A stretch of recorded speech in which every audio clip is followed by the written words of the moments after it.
Okay, so here's what I wanted to do. I'm a member of a small choir that is going to sing for the Easter Masses, and I want to multi-track the service and record it in Logic Pro X. Originally, this video was going to be about the process of recording and mixing the service, but things didn't go to plan, so I'm making this video about how it failed. Kind of. My goal was simple: multi-track record all the hymns that my choir would sing during all the Easter services on Thursday, Friday, and Saturday. I had multi-tracked our choir during the Sunday service, so all I had to do was scale this process up to 3 days instead of just 1. Easy enough, I said. And then there were problems. Problem number 1. Change of setup. Usually, the choir setup would be like this. The singers would be on the altar facing the audience, and the instrumentalists would face the singers, making sure that we all could somewhat see each other. Our choir leader would be on the right side so that all the singers and instrumentalists could see him. This has been our setup for some years now, and it's worked out well so far. This setup eliminates the need for a monitor, as a choir leader would conduct to keep everyone in time. This all changed when we were told that some changes were to be made to make it easier to distribute communion. We were told this 2 weeks in advance so we could figure out a new arrangement for our choir.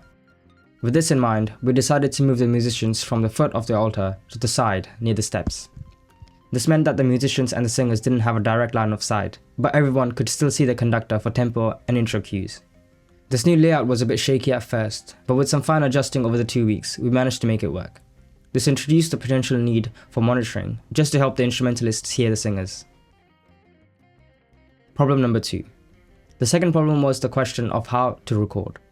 I wanted to multi-track the hymns with my Allen & Heath CQ18T digital mixer, but as our choir was going to use equipment from the church, I wasn't sure what the setup was going to be like, or if I was even allowed to use my digital mixer for the service. There were 3 possibilities I had in mind. Possibility 1. Fully analog. This setup would be the most restricting. I wouldn't be allowed to use my mixer as it would be too many cables to change. If this happens, I'll have to use any aux sends from the analog mixer and connect them to my digital mixer. This would give me group mixes instead of individual singers, but at least I'll be able to record the service. Possibility 2. Hybrid. This is the most likely scenario. In this case, all I would have to do is remove XLRs from the analog mixer and connect them to my digital mixer, then connect the digital mixer's main left and right to the analog mixer's inputs. This would allow me to fully record the service on the SD card of the mixer. Possibility 3. Fully digital. In this scenario, I would have to run all the sound through my digital mixer. This wouldn't be a huge task as the digital mixer has 18 inputs and can probably handle this just fine. The only problem is that I wouldn't know what to do if subwoofers were being used. I wouldn't know what the setup was going to be like until the day of the first mass on Thursday. But having thought this through, I felt confident that I would be able to record the masses to a good extent. With all this planned out, I could focus on the rehearsals as I was also playing guitar for all 3 masses. Thursday. As the day of the first mass came about, I decided to head to church a bit early to peek at the setup. Luckily, it looked like it was going to be a hybrid setup, as I could see an analog mixer set up in this space. This meant that I could use a hybrid setup with the choir connected to the digital mixer. The church's podium and the priest's wireless mic were connected to the analog mixer, which ran into 4 speakers and 2 subs for front of house. I felt very confident looking at the setup, so I went to do a run through with my choir. When it came time to do a sound check, I first had to connect the choir to the digital mixer. From the previous service, we required a few more mic stands and some XLR cables to connect the digital mixer to the analog one. We finished the sound check about 10 minutes before the start of mass, and everything looked like it was running smooth. But unfortunately, I was struck with horror and disappointment when I looked at the audio files the next day and realized that the recordings were somewhat corrupt. Somehow, for every hymn, the audio would skip 10 to 15 seconds randomly, which made the audio files completely useless. I'm not sure what went wrong with the SD card, but maybe I was recording too many channels, or maybe I was recording for too long. I wasn't sure, but I didn't have time to figure it out because it was Friday, and I wasn't going to let this ruin another day of recording. The fix for this was to change the way I recorded the service from using the SD card to use Logic Pro to record directly using a USB cable. I was extremely disappointed by the loss of these recordings, but I knew I couldn't let it affect me. Friday. Fortunately, Friday involved the same setup. All I had to do was record my scene from Thursday, but this time record using my MacBook.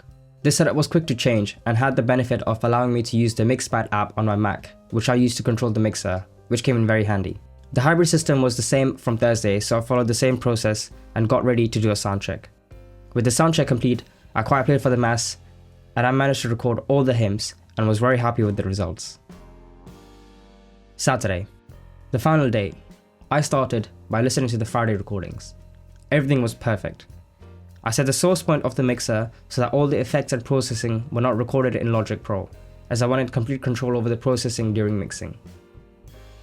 While listening, I noticed some changes I wanted to make to the mic position of the guitar and one of the vocalists. These recordings made me look forward to Saturday, as I knew it could only get better. But little did I know, I was in for a tough lesson. As I quite wanted to make this the best it could be, we decided to use the time we allocated for the sound check to do a run through in our rehearsal space. This seemed like it was manageable as we had set up for Thursday and Friday, and we were confident in what was involved. This was a big mistake.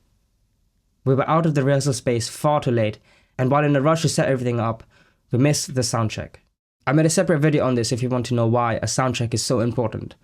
But by missing the sound check, I, as the front of house, couldn't check that everything was working properly or set the main PA mix at the right level. This resulted in our choir messing up the first hymn completely, which was hard to recover from. Throughout the mass, I was constantly trying to get the levels right, which made the mass sound inconsistent and unprofessional. The reason I think this plan failed is because most of the Saturday recordings just sound weak. Yes, I did manage to record them, but it felt disappointing. With all this planning, we let ourselves down by being selfish and not having the discipline to stick to the allocated times. We did recover by the end of the service, but it was just so uncomfortable and frustrating knowing that all this could have been avoided if we had done a sound check. And for the first time, I was scared to listen and mix one of my sessions. So what's going to change? Well, I'm not going to stop planning, as even though half my plan had to change midway, the anticipation of how setups will be and figuring out potential problems is something that I find really useful and I'm obsessed with. I'm sure more plans I make will fail and many lessons I will learn the hard way, but that's what this channel's for. Links are in the description if you want to listen to the Friday and Saturday masses I mixed. And here's the video about why a soundcheck is so important I mentioned earlier. I know this was a longer video than my usual content, so I really appreciate you sticking till the end. Thanks for watching.